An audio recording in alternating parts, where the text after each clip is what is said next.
గులాబీ దళపతి తెలంగాణ రాష్ట్ర తొలి ముఖ్యమంత్రి కె చంద్రశేఖరరావు 7 పదుల వయసులోకి అడుగు పెడుతున్నారు. నేడు కేసీఆర్ బర్త్డే వేడుకలను రాష్ట్ర వ్యాప్తంగా అంగరంగ వైభవంగా జరిపేందుకు పార్టీ శ్రేణులు నాయకులు సిద్ధమైపోయారు. రాష్ట్రంలోనే కాక ప్రపంచవ్యాప్తంగా ఉన్నటువంటి కేసీఆర్ అభిమానులు పుట్టినరోజు వేడుకలను జరపనున్నారు. ఈ నేపథ్యంలో కేసీఆర్ పుట్టినరోజు సందర్భంగా బీఆర్ఎస్ పార్టీ కీలక నిర్ణయం తీసుకుంది. రాష్ట్రంలోని ఆటో డ్రైవర్లకు శుభవార్తను అందించింది. మాజీ ముఖ్యమంత్రి కేసీఆర్ బర్త్డేని పురస్కరించుకొని ఆటో డ్రైవర్లకు విలువైన బహుమతిని అందించేందుకు సిద్ధమైపోయింది.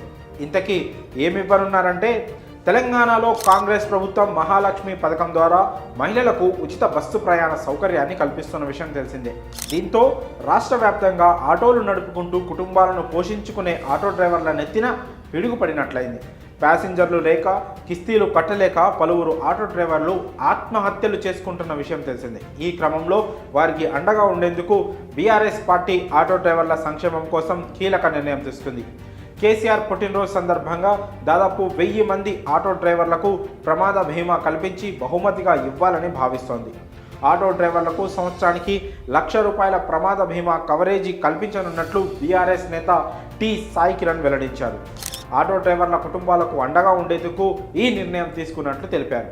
ఈ నిర్ణయంతో సుమారు 1000 కుటుంబాలకు ప్రయోజనం చేకూరనుంది. అదే కాక వికలాంగులకు వీల్ చైర్లను అందజేస్తున్నామని ఆయన చెప్పారు. ఇక నేడు కేసీఆర్ బర్త్డే సందర్భంగా రక్తదాన శిబిరాలు, మొక్కలు నాటడం, అనాథలకు సాయం అందించడం, కేక్ కటింగ్ వంటి సామాజిక సేవా కార్యక్రమాలు నిర్వహించేందుకు బీఆర్ఎస్ శ్రేణులు రెడీ అయిపోయారు. మరి కేసీఆర్ పుట్టినరోజు సందర్భంగా ఆటో డ్రైవర్లకు ప్రమాద బీమా కల్పించడం పట్ల మీ అభిప్రాయాలను కామెంట్స్ రూపంలో తెలియజేయండి.